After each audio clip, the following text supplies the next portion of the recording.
ഇന്ന് നമ്മളിവിടെ ഉണ്ടാക്കിയിരിക്കുന്നത് ഒരു ഡൈനമൈറ്റ് പ്രോൺസ് ആണ്. അതായത് നമ്മൾ പ്യൂർ ചങ്ക്സിലൊക്കെ പോയി കഴിഞ്ഞാൽ ഭയങ്കര ഇഷ്ടമാണ് എല്ലാവർക്കും ഇത് കഴിക്കാനായിട്ട്.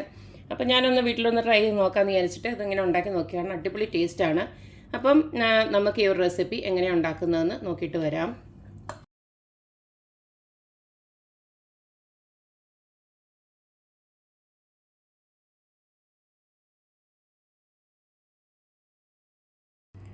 ഡൈനമൈറ്റ് പ്രോൺസ് ഉണ്ടാക്കാനായിട്ട് ഇതുപോലുള്ള പ്രോൺസ് ആണ് ഞാൻ എടുത്ത് വെച്ചിരിക്കുന്നത്. ഇത്തിരി വലിയ പ്രോൺസ് ആണ്. നിങ്ങൾക്ക് കിട്ടുവാണെങ്കിൽ ഒരു മീഡിയം സൈസ് പ്രോൺസിൽ ചെയ്യുന്നതായിരിക്കും ഒത്തിരി കൂടെ നല്ലത്. എനിക്കിപ്പോൾ ഇതാണ് അവൈലബിൾ ആയിട്ടുള്ളത്, അതുകൊണ്ട് ഞാനിത് എടുത്തതേ ഉള്ളൂ. പിന്നെ അറിയാമല്ലോ, പ്രോൺസ് ക്ലീൻ ചെയ്യുമ്പോൾ നടുക്കത്തെ നരമ്പൊക്കെ ക്ലീൻ ചെയ്ത് നല്ല വൃത്തിക്ക് എടുക്കണം. അപ്പം കഴുകി വൃത്തിയാക്കിയ പ്രോൺസിലോട്ട് നമ്മൾ കുറച്ച് സോയാ സോസാണ് ആദ്യമേ ഒഴിച്ചു കൊടുക്കേണ്ടത്.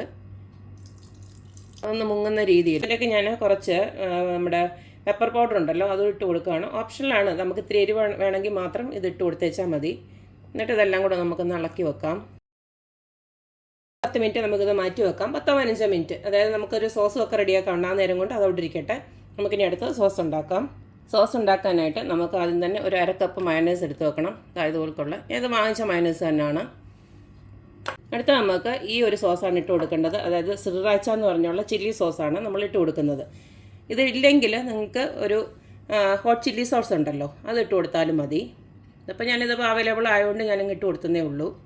അതും ഒരു 1/2 കപ്പോളം ഇട്ട് കൊടുത്തിട്ടുണ്ട്. നമുക്ക് വേണ്ടത് സ്വീറ്റ് ചില്ലി സോസാണ്. അതായത് ഇതുപോലെയുള്ള സ്വീറ്റ് ചില്ലി സോസ് കിട്ടും. അതും ഞാൻ ഒരു 1/2 കപ്പോളം ഇതിനകത്തോട്ട് ഒഴിച്ചിട്ട് ഇട്ട് കൊടുക്കുകയാണ്. ഇതെല്ലാം കൂടെ നമുക്ക് നന്നായിട്ടൊന്ന് മിക്സ് ചെയ്യാം. നമ്മുടെ ആ ഒരു പ്രോൺസ് വറക്കുന്ന നേരം കൊണ്ട് ഇത് നമുക്ക് ജസ്റ്റ് ഒന്ന് ഫ്രിഡ്ജിനകത്ത് വെച്ചൊന്ന് തണുപ്പിക്കണം.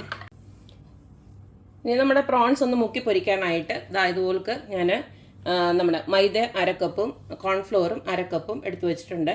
ഇതിലേക്ക് നമുക്ക് കുറച്ചൊന്ന് ഉപ്പിട്ട് കൊടുക്കാം. കാരണം നമ്മളിട്ട ആ സോസിനകത്തൊക്കെ ഉപ്പുണ്ട്, അതുകൊണ്ട് ഒരു പൊടിക്കിട്ട് കൊടുത്തേച്ചാൽ മതി. ഇതിനകത്തോട്ട് ഞാൻ കുറച്ച് കുരുമുളക് പൊടി ഇട്ട് കൊടുക്കുകയാണ്. ഒരു 1/4 ടീസ്പൂണോളം മതി. ഇതെല്ലാം കൂടെ നമുക്ക് നന്നായിട്ടൊന്ന് മിക്സ് ചെയ്യാം. അപ്പോൾ ഞാൻ നല്ല പൊടിയെല്ലാം നല്ലതായിട്ടൊന്ന് മിക്സ് ചെയ്തെടുത്തിട്ടുണ്ട്.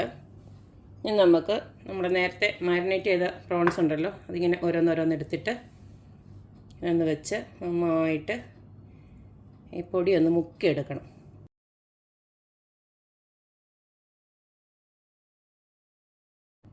ഇതിൽ എക്സ്ട്രാ വരുന്ന പൊടിയുണ്ടല്ലോ, അത് ജസ്റ്റ് ഇങ്ങനെ നാക്കി എടുത്തിട്ട് ഇങ്ങനെ അങ്ങ് മാറ്റി വെച്ചാൽ മതി.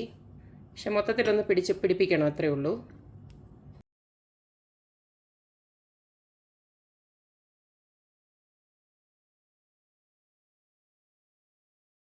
നമുക്ക് കോട്ട് ചെയ്ത് വെച്ചിരിക്കുന്ന പ്രോൺസ് എല്ലാം ഒന്ന് ഫ്രൈ ചെയ്തെടുക്കണം. ഞാനിപ്പോൾ ഒരു പാനിലോട്ട് കുറച്ച് സൺഫ്ലവർ ഓയിലാണ് ഒഴിച്ചു കൊടുത്തിരിക്കുന്നത്. ഇതിനകത്ത് വെളിച്ചെണ്ണ ഒന്നും ചേർക്കണ്ട. അപ്പോൾ നമുക്കിത് ഓരോന്ന് ഇതുപോലെ നല്ല ഡീപ് ഫ്രൈ ചെയ്തെടുക്കാം.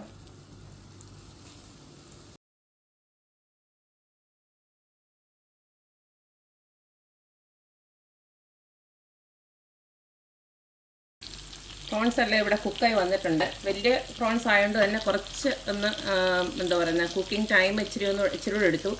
ആക്ച്വലി ഒരു 2 മിനിറ്റ് അപ്പുറത്തും ഇപ്പുറത്തൊന്ന് കുക്ക് ചെയ്ത് വെച്ചാൽ മതി. ഇത്ര സൈസിലുള്ള പ്രോൺസ് കിട്ടുമെങ്കിൽ നല്ലതാണ്, വേഗം അത് കുക്കായി കിട്ടും.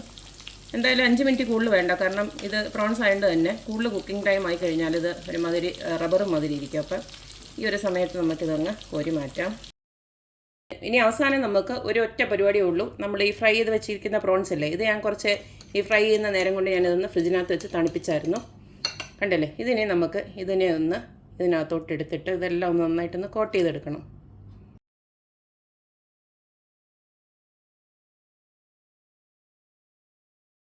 എന്തായാലും ഇത്രയേ ഉള്ളൂ. നമ്മുടെ അടിപൊളിയായിട്ടുള്ള ഡൈനമൈറ്റ് പ്രോൺസ് ഇവിടെ റെഡി ആയിട്ടുണ്ട്. അപ്പോൾ എല്ലാവരും ഇതൊക്കെ ഒന്ന് ട്രൈ ചെയ്ത് നോക്കുക, അഭിപ്രായങ്ങളൊക്കെ അറിയിക്കുക. അപ്പോഴെപ്പോഴും പറയുന്ന പോലെ എൻ്റെ റെസിപ്പീസ് ഇഷ്ടമുള്ള എല്ലാവരും please like, share and subscribe. അപ്പോൾ ഇനി അടിപൊളി വീഡിയോ ആയിട്ട് വരുന്നവരേക്കും ബൈ.